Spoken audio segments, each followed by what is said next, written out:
Hey, cow. Hi. Hi, cow. Hi. Would you like a Coors? It's a banquet beer. You want a Coors? Hi. You want some Coors? You want some Coors? Do you want some Coors?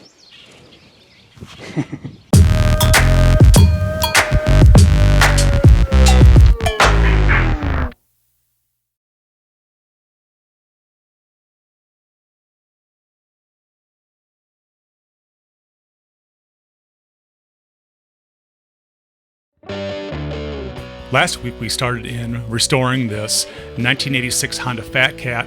That was a barn find my buddy picked up a few weeks back.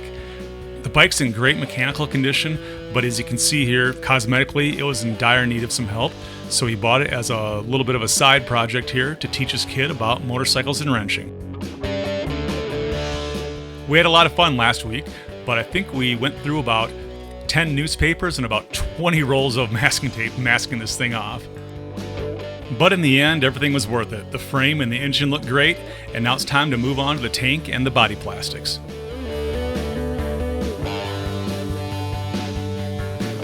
Luckily, the original tank was in good condition, so we didn't have to contend with any dents or rust. All it took was a little sanding with some 400 grit paper, and now we're moving on to some primer and paint.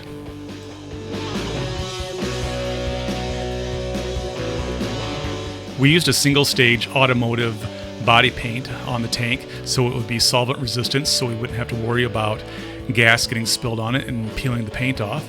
And of course, like always, I got a run in it.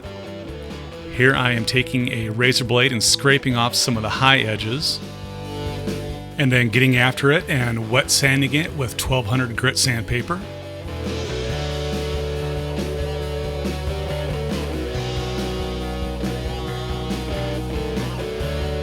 And then finally using some polish to buff away the sanding marks and get back to a clear, smooth finish. And look, no more run. It's magic.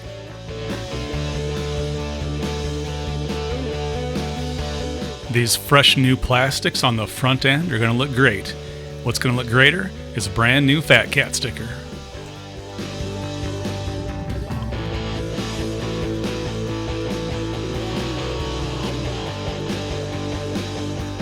Oh yeah, this thing's gonna look great. Probably better than new.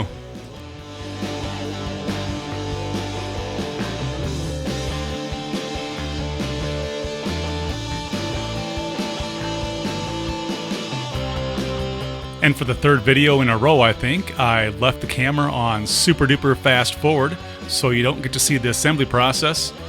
I'm gonna figure this out one of these days.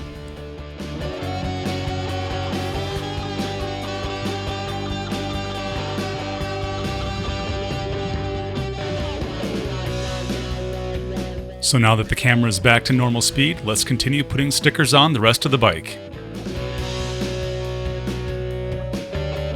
Whoop, look at that. The taillight works. Now we're laying down the big Fat Cat stickers on the side panels, and pretty soon we'll be able to step back and enjoy our hard work.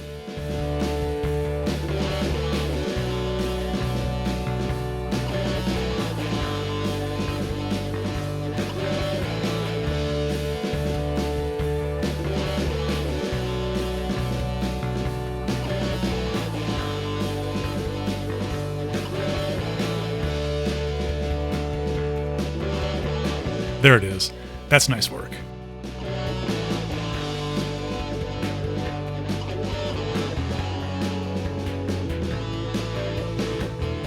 These aftermarket mirrors that my buddy bought have a definite 80s vibe to them. I think they look great on the bike.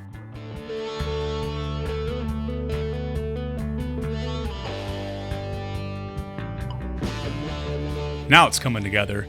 It turned out really slick looking, especially considering we used just simple hand tools, and with the exception of the gas tank, we just used simple rattle can paint. Now we just need a new seat cover and we'll be in business.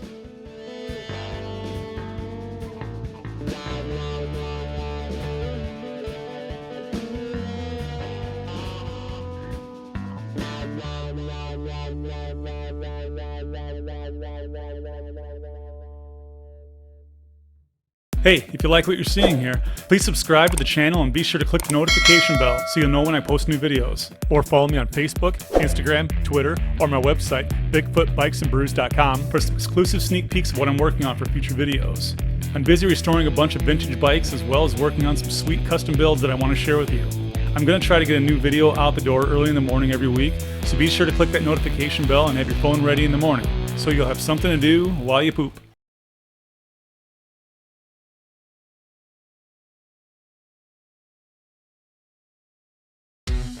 Now, the only real problem we ran into was the muffler. It was smashed up and rusted in the back, and these things are impossible to find used. So we're just going to have to use a little ingenuity to figure this thing out. The plan was to take a little piece of sheet metal and wrap it around the existing muffler, hold it down with some hose clamps, and tack weld it in place.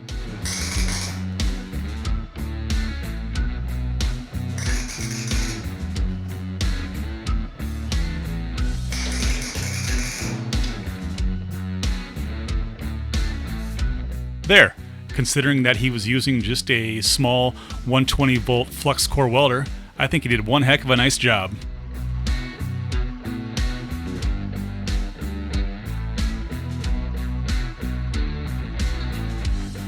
We decided to cheat and do a little experiment.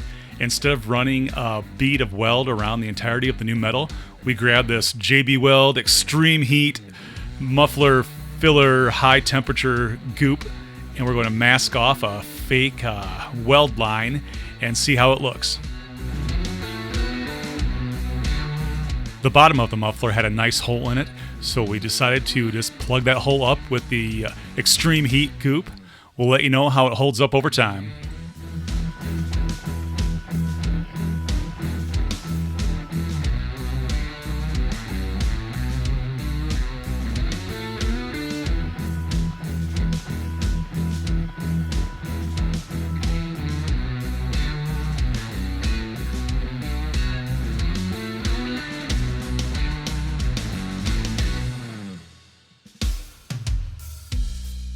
I guess we're going to find out pretty soon if this stuff actually works or if this was a terrible idea. Now the plan is to take and smear it across all the spot welds, and then after it's dry, sand it smooth and then cover it with ceramic header paint.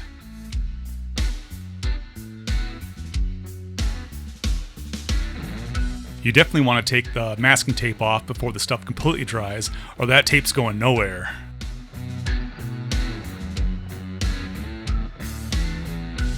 Heck yeah, I think we're onto something here. Now if that stuff sticks to the metal and the paint sticks to it and it holds up over time, I think we have a winner. Now that we have the muffler patched up, I'm coating it in some super high temp black ceramic header paint. This stuff sprays on looking glossy, but after it dries and is heat cured, it ends up being a flat black like the stock original muffler. The trick I found with this stuff is to not spray it on super glossy like you would a normal spray paint, but to dust it on really light in a bunch of random directions. Then after it dries, set it on the motorcycle and let it run for about 45 minutes to heat cure it, and the stuff looks almost identical to a stock muffler.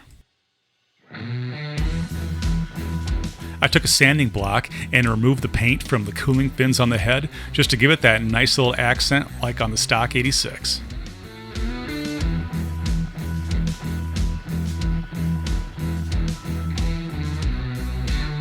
Heck yeah! I think that muffler goop experiment was a win.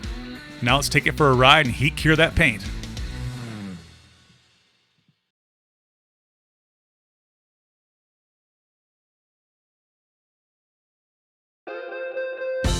I hope everybody enjoyed over the last couple of weeks watching us build this bike as much as we enjoy building it. And so what do you think? Do you like how it turned out? I'd love to hear from you. If you want to leave a comment below, I'll be sure to answer any question that you may have. But for now, I'm just going to take a little time and let y'all know what to expect with some upcoming videos in the near future on my channel. I'm beginning to realize it's going to get a little spendy and a little time consuming just restoring vintage bikes all the time. So the plan is to do a little camping and trail riding and beat the heck out of these freshly restored bikes and see if we actually know what we're doing or not. And we're going to take you along for the ride.